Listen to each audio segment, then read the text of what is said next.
அன்பார்ந்த தென்னிந்திய திருச்சபை பிள்ளைகள் யாவருக்கும் அன்பின் வாழ்த்துக்கள். ஒரு ஜோக்கு, சிரிப்பு தான் வருகிறது. அதாவது தூத்துக்குடி ராசர் திருமண மக்களே, ஒரு ஜோக்கை நான் உங்களுக்கு சொல்லுகிறேன். அதாவது செனாட்லேருந்து அட்மினிஸ்ட்ரேட்டிவ் செக்ரட்டரியை போட்டு பார்த்தாங்க. அது கோர்ட்டு அக்செப்ட் பண்ணலை.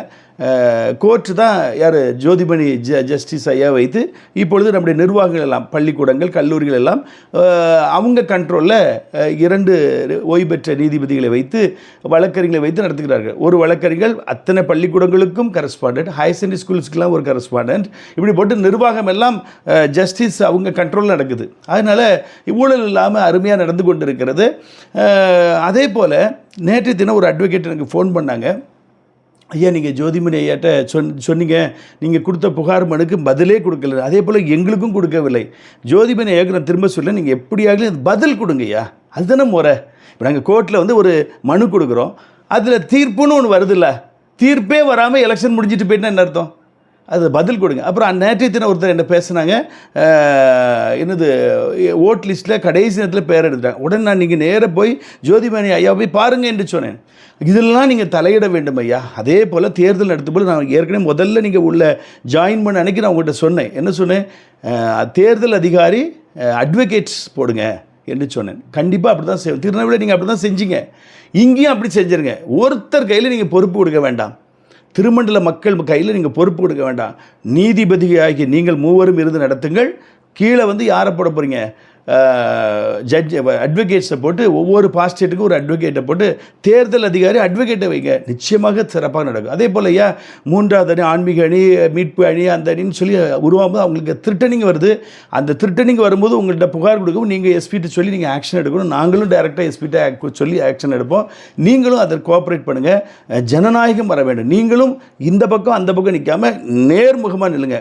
அப்பொழுதுதான் உங்களுடைய பெயர் உங்கள் காலத்துக்கு பிறகுன்னு இருக்கும். தூத்துக்குடியில் யார் பக்கம் நீங்கள் சாய வேண்டாம். நீங்கள் உங்களை நேரில் பார்க்கும்போது நீங்கள் சொன்னீங்க, ஒன்று ஏடிஎம்கே டிஎம்கே தான், நீங்கள் என்ன தனியாக நிற்கிங்க அப்படிங்க. அப்படி கிடையாது. 2 ஊழல் நேர்மையாக ஒரு அணி வர வேண்டும் என்று நான் இருக்கிறேன் என்று நான் உங்களிடமே நான் சொன்னேன்.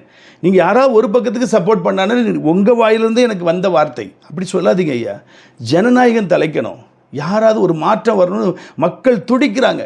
ஒரு மாற்றம் வர வேண்டும் என்று மக்களுடைய இருதயம் துடிக்கிறது. ஆகினால தான் இன்றைக்கி எலெக்ஷன் இல்லாமல் ஊர் மக்களே தேர்ந்தெடுத்து நிறைய பகுதியில், நான் சொன்னது ஒரு நேசரத் பக்கம் ஒரு 5-6 பாஸ்டேட் சொன்னேன், தூத்துக்குடியில் சொன்னேன். அதுக்கப்புறம் எனக்கு மெசேஜில் பார்த்தீங்கன்னா சாத்தாங்குளம் கவுன்சிலில் நிறைய ஊரில் இப்படி எலெக்ஷனே இல்லாமல் தேர்ந்தெடுத்துக்கிட்டாங்க என்று நல்ல செய்தி. ரொம்ப சந்தோஷம்.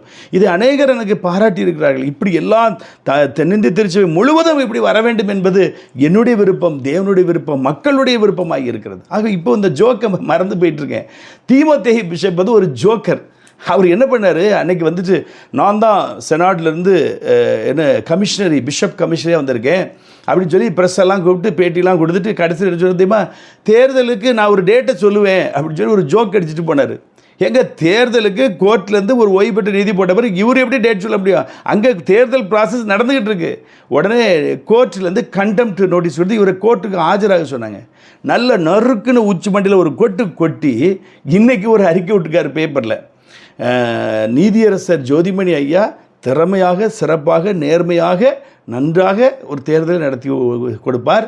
நான் அவருக்கு முழு ஒத்துழைப்பு கொடுப்பேன் என்று இப்படி ஒரு நீதிபதி சொல்லி கொட்டி இப்படி அறிக்கை விட்டுருக்கு. இதே ப்ரெஸ் மீட்டில் எப்படி சொன்னார், இதுக்கு முன்னாடி நான் பிறகு ஒரு தேதியை உங்களுக்கு சொல்லுவேன், இந்த நீதியரசர் சொல்கிற தேதியில் தேர்தல் நடக்காது என்று சொன்னார். ஆனால் உயர்நீதிமன்றத்தில் நறுக்குன்னு மண்டியில் ஒரு கொட்டி இப்போ மறுபடியும் ஒரு பேப்பரில் அறிக்கை விட்டுருக்காங்க. அந்த பேப்பரை சைட் ஸ்க்ரீனில் காட்டுறேன். ஆகவே இந்த தீமோத்தேயு பிஷப்பை அடித்த கொள்ளைக்கு கணக்கு கிடையாது. அவர் போன கமிஷனரியாக இருந்தார், பிஷப் கமிஷனர். அப்போ திடப்படுத்தல் கொடுப்பதற்கு ஒரு சர்ச்சுக்கு வரானா அவருக்கு தங்க காயின் கொடுத்தா தான் வருவாராம். அதுபோக பஸ் ஃபேரு, சாப்பாடு கீப்பாடு எல்லாம். அப்போது ஒரு ஊழியத்துக்கு வரைக்கும் சம்பளம் வேறு 1 லட்சத்துக்கு மேலே சம்பளம். அப்போ பாருங்கள், தங்க காயின் கொடுத்தா தான் நான் திடப்படுத்தல் கொடுப்பேன். இப்படி ஒரு உலக பிரகாரமான கமர்ஷியல் மேன் ஏழை மக்களுடைய பிஎஃப் பணத்தை கொள்ளையடித்து 25 கோடியை கொள்ளையடித்து ஹைகோர்ட்டில் அவருக்கு எதிராக தீர்ப்பு இப்போ உச்சநீதிமன்றத்தில் தீர்ப்பு பெண்டிங்கில் இருக்குது. இப்படி அநியாயமாக அக்கிரமம் பண்ணி அவர் தான் இன்றைக்கி பிஷப் கவுன்சில் செக்ரட்டரி. இப்படி கிடந்து ஒரு கைப்பாவையாக கிடந்து இன்றைக்கி திருமணத்தை கெடுத்ததில் முக்கியமான பாவி அவர் தான். இன்றைக்கி பிரின்ஸ் கேல்வின் அவருக்கு இன்றைக்கி இவ்வளோ பிரச்சனை வந்ததுக்கு காரணமே இந்த ஆள் கூட இருந்து அவரை அந்த குருவானவருக்கு லெட்டர் கொடுத்து நீ அறிக்கைவாசி என்று பலவந்தப்படுத்தினால தான் அவர் அறிக்கைவாசித்தார் எனக்கு திருமணம் நடந்தது. இதுக்கு பனிஷ்மெண்ட்டே தீமோத்தேயு பிஷப்புக்கு தான் கொடுக்கணும். ஆனால் அவர் பாதிக்கப்பட்டிருக்கார், பிரின்ஸ் கேல்வின் பாதிக்கப்பட்டிருக்கார். இவர் அன்னைக்கே தடுத்திருந்தா அவர் அந்த கல்யாணம் கட்டியிருப்பாரா? அப்போ இந்த கல்யாணத்தை கள்ளக்காதல் கல்யாணத்தை கெட்டுவதற்கு உறுதுணையாக இருந்தது இந்த தீமோத்தேயு பிஷப்.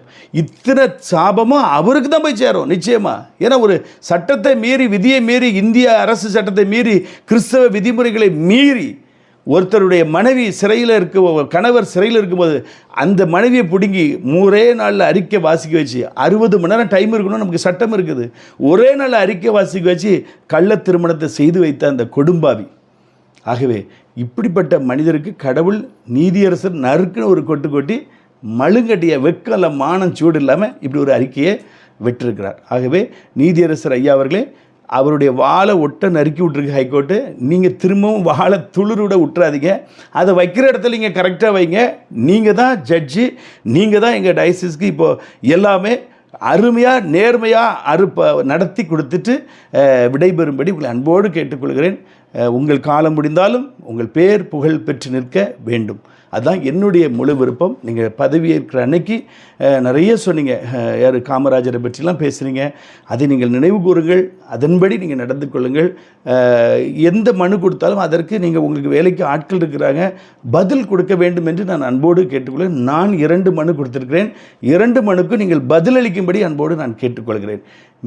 இன்னொரு திருச்சபையில் ஒரு 400 ஓட்டு காய்கறி கடையில் உள்ள இந்து நபர்களுடைய வாக்குறுதி இருக்குங்காங்க. நான் அந்த ஊர் மக்களை நீங்கள் போய் நீதியரசர்கிட்ட போய் கொடுங்க என்று சொல்லிக்க, அதை நீங்கள் கண்டு கொண்டு அந்த வாக்குகளை டிஸ்குவாலிஃபைட் பண்ண வேண்டும் என்று நான் உங்கள் அன்போடு தொட்டு இதை செய்து கொடுக்க. 400 ஓட்டுக்கிட்ட இந்து அவங்க காய்கறி மார்க்கெட் வாழைக்காய் மார்க்கெட் உள்ள இந்துக்காரங்களை ஓட்டுக்கு சங்க பணம் கட்டி இவர் ஒவ்வொரு முறையும் ஜெயித்து வந்திருக்கார் என்று எனக்கு அங்கேருந்து தகவல் வருகிறது.